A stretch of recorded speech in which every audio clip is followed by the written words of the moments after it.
George Kilpatrick, Inspiration for the Nation, celebrating people we feel good about. Rickey Brown is in the house, President, CEO of Diversify New York, and they do the virtual rent parties. Brother's been doing some great things. He's a mocha man too. We both mocha men for Hello, the record. mocha man. Yes, yes. But Rickey, good to see you. And I know you're doing some good stuff in the community. So we're here to just find out what you're doing and really let the community know that they're awesome brothers taking care of business out here. So good to have you on the show. All right. Humbled and honored to be featured and to have a chance to talk to you, George. You've been an inspiration, like the namesake of the show for a while. So privileged to actually be on. Thank you so much for having me. So tell me about Diversify New York. Absolutely. So Diversify New York was founded about 5 years ago. Our mission is to identify, create, and promote opportunities for Black and women-owned businesses. Our main focus was working on certification, New York State certification for these companies, so that we can increase contracting opportunities with the state of New York. There was about $12 billion annually spent on Black contracting in New York State and women-owned contracting as well. Less than 5% of our available minority-owned businesses were certified in Central New York. So we took up the mantle of making sure that folks were aware of that process. And we've been going ever since, you know?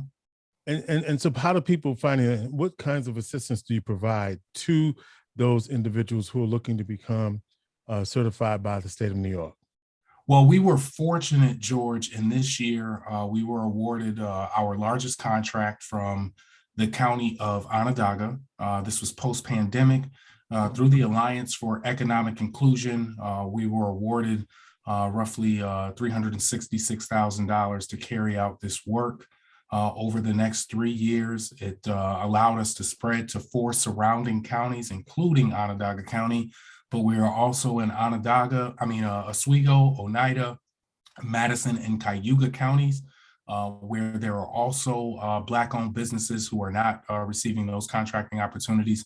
So once a month, our primary form of reaching these businesses is through a free workshop.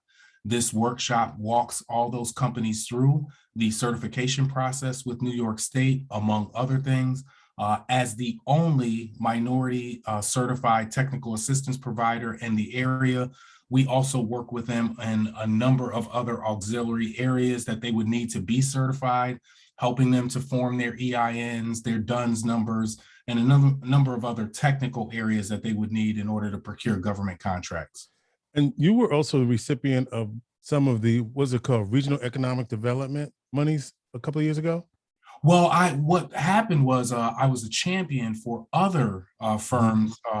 I led the charge for some other minority-owned businesses receiving that funding. My role really has been about being an advocate economically for opportunities for us as a people. That was a process that I did not feel like minority businesses were availing themselves to. It is the primary form of receiving economic assistance from the state. We had a number of organizations that were going out and securing that funding for Central New York, but not a lot of minority-owned businesses were participating. And in fact, there are only 5 regional economic development councils around the state. Central New York was performing better than all of the other councils around the state. We were receiving more money.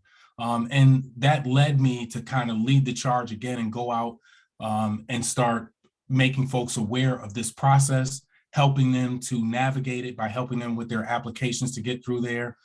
We put together roughly $25 million in economic development projects, advocated for them through that process, signed letters of support for them.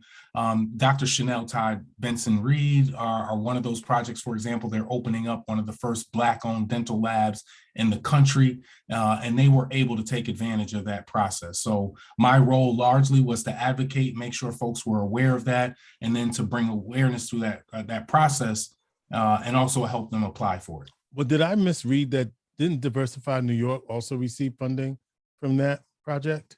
So not from the REDC. Okay. We received funding from the Alliance for Economic Inclusion, Which was a separate, okay. a separate pot of money. It was about $30 million. It was also to address some anti-poverty initiatives that were going on in the community. So we were one of 30 projects selected by the governor and chosen to spread this work. And that work included the work that we're doing now, which is the certification work and making sure that folks are certified to participate in those contracting opportunities. So how does it feel to be out here on your own, so to speak? You know, I'm living every entrepreneur's dream and until it's time to sign the checks and they go out the door. Talk about that, like for real, right? It is. You know, a lot of people see the glitz, you know, and one of the reasons why I have— They see the numbers. They say, yo, They Rickey see the numbers. got a check, yo. Exactly. But, you know, they don't see the journey. And the journey is that as an entrepreneur, you know, it's either feast or famine at times. You know, this has been a 5-year process in order for us to get here. This is actually the first year that I've actually been able to take a salary for myself. So a lot of the work that you've seen me doing the first 4 years, I didn't get paid a penny for. I did it out of passion and commitment to making sure that the organization was in a place that it needed to be at. And so now we are finally in a position that through this grant, fortunately, we were able to hire our first employees. I have 3 other interns that are helping me to produce this work as well. And it feels great as an entrepreneur to be able to survive. Most Black-owned businesses fail within the first year or two. Within 2 years, as a matter of fact, statistically speaking, which brings me to another point of why we were doing the virtual rent party. And I know you wanted to get into that, you know, and as we get into that, I'll explain to you why we founded that virtual rent party, as a matter of fact. Let's talk about your background. We're talking with Rickey Brown, Diversify New York president. And Rickey, how did you get here? Tell me, give me, if we were doing, what's that show on TV One? This Is Your Life? Yes, and Unsung, one of those. If we were doing This Is Your Life, Rickey, what would we be talking about? I think the thing that would stick out to most folks is, you know, I am an unabashed advocate for the city of Syracuse. I love this city with my whole entire heart. I was born here. I left when I was 5 years old. And interestingly enough, very interesting story. I left when I was 5, middle of a kindergarten year, through some trauma. You know, my parents split. My mother moved to Orlando, Florida. And I always remember telling my mom that I was going to run away and go back to school in Syracuse as soon as I was old enough. As it turned out, I grew up and applied to one university. Although I had opportunity to attend Colgate University, there were scholarship potential there. I never applied. I just applied to Syracuse University. I then went on to attend there, where I majored in finance, graduated from Syracuse University. And I've always been, George, you know, my passion has been around the economic improvement for my people. I've always considered this a fight just in terms of social justice. Many people take up many different facets of it. Mine is economic in nature. Wall Street, Black Wall Street was always something that I dreamed, I read about, I studied, and I just thought that we could duplicate that through my work. You know, finance is a field where less than 1% of that field is Black. So I majored in there, and I just thought that I could carry that work forth through some of the social work that I do here now. And when you think about the work that you're doing in this community and your passion for the community, what do you think is missing, or what do you think is an underperforming asset? So both end, what's missing and what are underperforming assets in our community that we're just not taking advantage of? Undoubtedly, I think there is potential, primarily from the Black-owned business segment and market in this community, as a driver of the local economy, especially in terms of smaller businesses. We're missing so much of the potential for these businesses to perform. I mentioned some statistics early in the show that talked about $12 billion in contracting opportunities with the state. However, if we are not certified as minority-owned businesses, we remove ourselves from that pool of funding that goes directly to those businesses. Let me ask you this. This is a great pause, because you're talking about underperforming assets and you said Black-owned businesses. And someone asked me the other day about whether you have to be certified to do business with the state. And you don't have to be certified, but just the way you frame that, if you're not, then a company that's looking to work with certified businesses may overlook you because they're trying to meet some of their MBE, WBE goals. Do I have Exactly. that right? Absolutely, George. The component that they're missing in terms of that, the full frame of that conversation, is that 30% of the funds that go through here are required through law to be spent with these firms. And so there is a mandate. New York State has one of the highest utilization rates in the country. It is called New York Article 15A. Mm-hmm. And by law, again, a specific portion of the state budget is designated to minority and women-owned business enterprises. If you are not certified, again, you are not participating in that pool. The reason why this law came into being was that 97% of the contracts that were allotted through New York State went to white male-owned businesses. Without us participating in that contracting pool, those funds end up typically back in the hands of those same companies. Mm-hmm. So we were talking about underperforming assets and what's missing in our community, and you were talking about Black-owned businesses in particular as something that has a lot of potential. Absolutely. Again, less than 5% of the businesses that are available to participate in these contracting opportunities are actually certified. So while folks are correct, yes, you don't need to be certified in order to do business with the state, but you are so severely limiting your potential of being selected, especially under contracts that have the mandate in place that they work with those businesses. And so our job is really to bring awareness in and around those issues. There are so many areas that are underutilized and companies that are underutilized just in terms of what they bring to the table.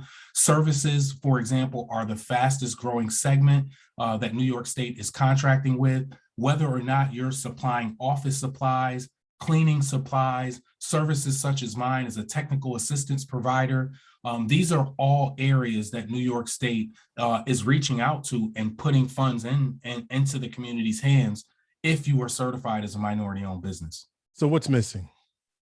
What we're missing primarily is the education. Secondly, I think that we did not have a voice of advocacy to make sure that we were pushing in these areas. As I said, we had we have the most successful regional economic development council in the state. At about round 6 or 7 is when I began to make noise. We were bringing in roughly $93 million a year from the state through that regional economic development council. Prior to me pushing the development projects that I mentioned to you, there hadn't been a penny of economic incentives that were awarded to any Black-owned businesses in our region in terms of development in particular. There's a reason, my background prior to here was home headquarters. I was the director of community engagement there. I oversaw the first-time home buying program. Mm-hmm. Another passion of mine is pushing to make sure that we own real estate. The statistical fact is this. When you look at the wealth gap in the United States, it's 13 to 1 mm-hmm. for Black and white households. The primary driver of that statistic is that white families own real estate. Mm-hmm. And so it would behoove us to look at ways that we can develop programs that push not only residential purchase of homes, but commercial real estate opportunities as well. And so I've worked from a specter of building up the commercial real estate opportunities for our minority-owned businesses. The more that they can go out and build these firms, they're creating jobs. In the process of doing that, they're also building generational wealth and other opportunities for the region through that work. So you have been involved, Rickey Brown, President, Diversify New York. You have been involved with the virtual rent parties, and you also do a podcast. Tell me about this virtual rent parties. Yeah, so rent parties, interesting history for those that are unaware of it. Rent parties actually started in about 1930 in Harlem, New York.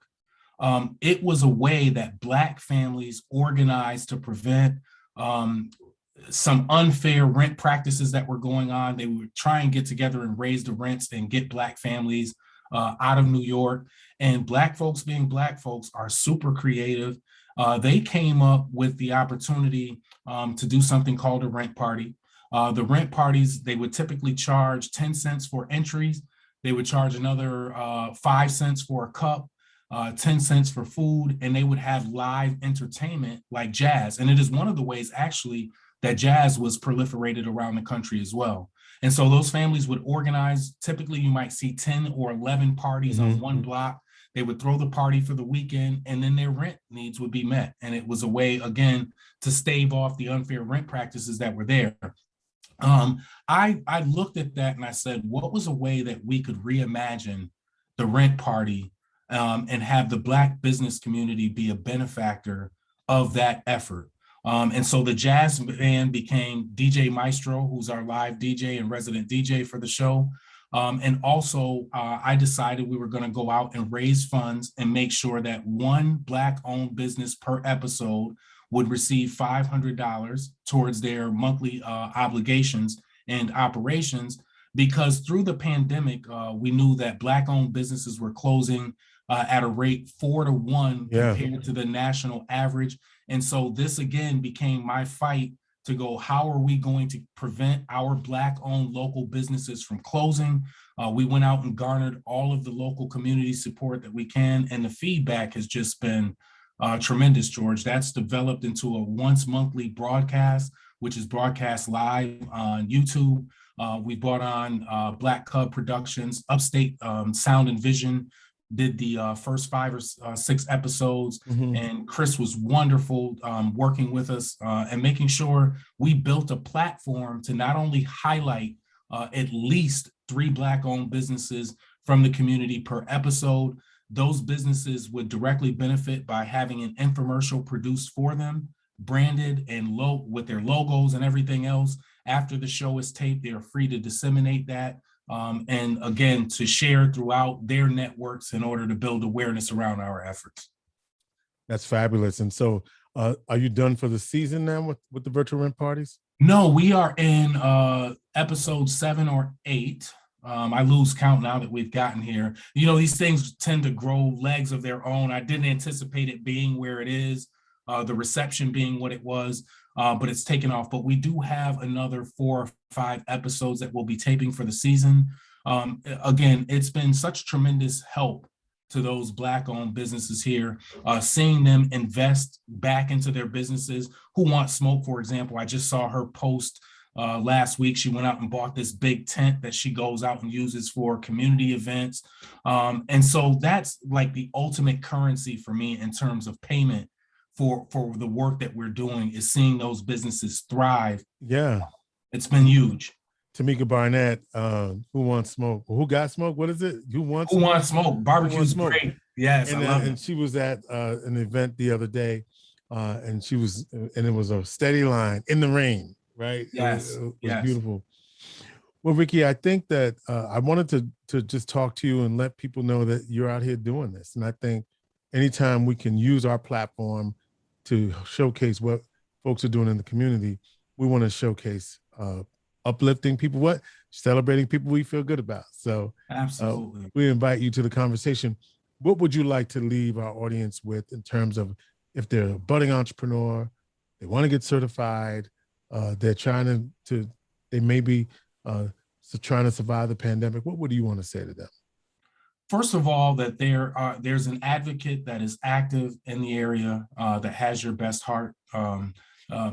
interest at heart.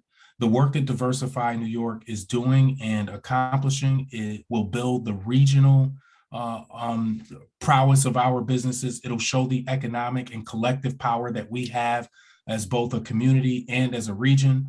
When you support the work that we're doing, and especially through the virtual rent party, you are supporting 45 or 48 businesses that are a part of the pool of businesses that are participating in this show. Each one of those businesses, should they grow and prosper, has the opportunity, again, to establish themselves as entrepreneurs, but to build some generational wealth, to hire from the local community, to build the stature of our local businesses. So if you are interested in that process, please be sure to check out the virtual rent party, which airs once a month on YouTube. You can also, if you're looking to avail yourself to the state contracting process, it is your responsibility. This is how I look at that role as a Black-owned business. You should certify as a Black-owned business because it removes the burden from us in terms of contracting with New York State. It takes away any excuse not to do business with us. They can no longer say, I can't find if you are certified as an organization. It helps the region as a whole. Great, Rickey. Well, Rickey Brown, Diversify New York. Are your services fee-based? How do people? They are free. Everything Get out of here. Really? Yes. So for 5 years, again, it's been a labor of love, George. I really did it from the heart. What we did was go out, and again, this burden really should be on the state and some of the other municipalities. We've created a pathway, fortunately, for us to be able to do that. We were funded primarily through there. Had to starve for 4 years to get us to that stage, but we are there. And so we do not charge for this work. None of those businesses that are participating in the work that we're doing pay $1 for us. Everything that we do is out of pocket. And so that's another reason to support us. When I say we really do this from the heart, we're passionate about doing that. We also want to create a pathway for other businesses to understand how we got here, and any way that I can avail myself through knowledge, through workshops, through personal interaction or mentorship, please feel free to reach out. And are you for-profit or nonprofit? I am for-profit. I am a for-profit business. And you're providing free services. Amen. And I'm to providing you, brother. Free services. Amen. All Thank right. you so much, George. Diversify New York. How do people get a hold of you? So they can reach me at www.diversify-New York spelled out .org. That is our website if you are interested in information for certification. But most folks know I am prolific on social media, and I'm simply my namesake on Facebook, Rickey, R-I-C-K-E-Y. E-Y. Don't forget the E. There's 3 Rickeys in my family. I'm the only one with E. Okay. And Brown. And so I'm really proactive there. Instagram, Twitter, any of the like, we can be found under Diversify New York. Please be sure to reach out. Again, happy to avail myself to any Black or woman-owned business in the community and talk about this process with them. Amen to you, brother. Keep up the good work. Inspiration for the Nation celebrates Rickey Brown, people we feel good about. Inspiration for the Nation. Thank you so much, George. I really appreciate it. I'm so glad I finally had the opportunity to sit down with you. Thank you for doing everything that you're doing for the community as well. I appreciate you too, brother. Take care.